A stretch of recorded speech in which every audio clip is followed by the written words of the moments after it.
मीरपुर नाम के शहर में तेजस अपनी पत्नी नीरू के साथ रहता था। पति पत्नी दोनों ही नौकरी करते थे। एक दिन तेजस गांव अपनी माँ के पास फोन करता है। हेलो, प्रणाम माँ। जीते रहो माँ, तुम दादी बनने वाली हो। अरे वाह, ठीक है बेटा, मैं कल ही आती हूँ। जब माँ जी शहर पहुंची तो बेटे बहू ने बहुत अच्छे से स्वागत किया। लीजिए माँ जी चाय।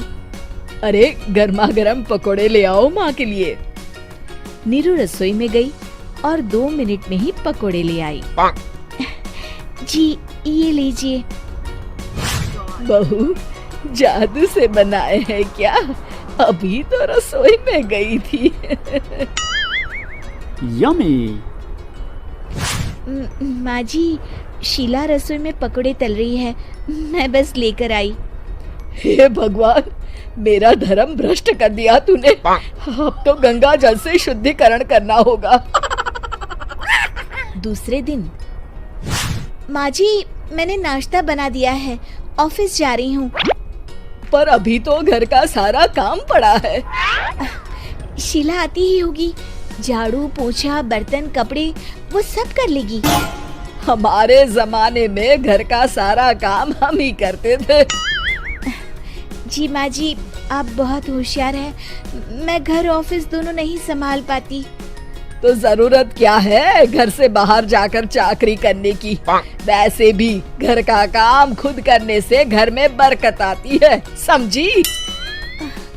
पर माँ जी। पर वर कुछ नहीं, इस महीने की पगार मिले फिर ऑफिस बंद है। हाँ। रात को नीरू तेजस से कहती है, सुनिए जी, माँ जी बोल रही थी कि मैं नौकरी छोड़ दूं। वैसे ठीक ही तो है, अभी तुम्हें आराम की जरूरत है। फिर भी आराम कहाँ, शीला को छुड़ाने के लिए बोल रही थी। तो अब 24 घंटे में इतना काम तो कर ही सकती हो। पर जॉब पसंद है मुझे, घर पर मन नहीं लगेगा। अगले दिन जब दोनों ऑफिस के लिए निकल रहे थे, मेरी तो कोई कीमत ही नहीं है इस घर में। माँ जी, आजकल महंगाई बहुत है, रहन सहन भी बदल गया है, दोनों नौकरी करते हैं तभी ठीक रहता है। अच्छा, तू कहना क्या चाहती है? मेरा बेटा तुझे बिठा के खिला नहीं सकता? तू ही इस घर का खर्च चला रही है, हैं? नहीं माँ जी, मेरा वो मतलब नहीं था। मतलब खूब समझती हूँ, ये बाल धूप में सफेद नहीं किए मैंने। हाँ। अब तो ये रोज का काम हो गया था। तेजस भी रोज की झिकझिक से परेशान हो गया था। एक दिन उसने कहा, नीरू, वैसे भी तुम्हें मैटरनिटी लीव मिलने वाली है, तो अभी से ही छुट्टी ले लो। पर क्या, मेरी सैलरी अच्छी खासी है। आखिर नीरू ने रिजाइन कर दिया। जब बच्चा हुआ तो घर में सब बहुत खुश हुए। कुछ दिनों बाद तेजस फाइल देख रहा था। क्या हुआ तेजस, कुछ परेशान लग रहे हो? अब हाँ, वो हमारी जितनी सेविंग्स थी वो तो हॉस्पिटल में और छठी के फंक्शन में खत्म हो गई है नीरू। और अभी वैसे मंदी चल रही है तो मैं बोल रही थी कल मुन्ना को हेपेटाइटिस का टीका लगवाना है। नीरू, क्या पोस्टपोन नहीं कर सकते? नहीं जी, बिल्कुल नहीं। अब तेजस को समझ में आ रहा था कि उससे गलती हुई है। पैसों की कमी का असर घर के माहौल पर भी पड़ रहा था। अगले दिन, बेटा मेरा चश्मा और ये दवाइयाँ ले आना, पर्चा देते हुए माँ जी ने कहा। जी। तेजस, मुन्ना के लिए दूध का डिब्बा और डायपर भी ले आना, और ये किराने के सामान की लिस्ट है, इसे भी लाना है। तेजस गुस्से में लिस्ट मरोड़कर फेंकता है और चिल्लाता है, पैसे क्या पेड़ पर उगते हैं? ये ले आना, वो ले आना।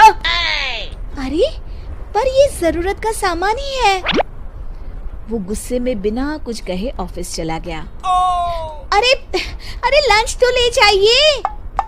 नीरू दौड़कर डिब्बा पकड़ाती है एक दिन खाना खाने के बाद, नीरू, अब तो मुन्ना कुछ बड़ा हो गया, तो अब तुम वापस ज्वाइन कर लो ना जॉब। पर इस रिसेशन में जॉब मिलना बहुत मुश्किल है। ट्राई तो करो। फिर मुन्ना, माँ जी है ना, और एक फुल टाइम मेड भी लगा लेंगे। पर माँ जी, उन्हें तो पसंद नहीं।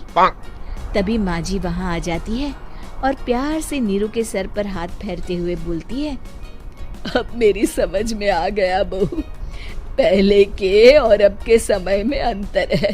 तुम काम शुरू करो, मुन्ना की जिम्मेदारी मेरी। मेरी प्यारी माँ जी।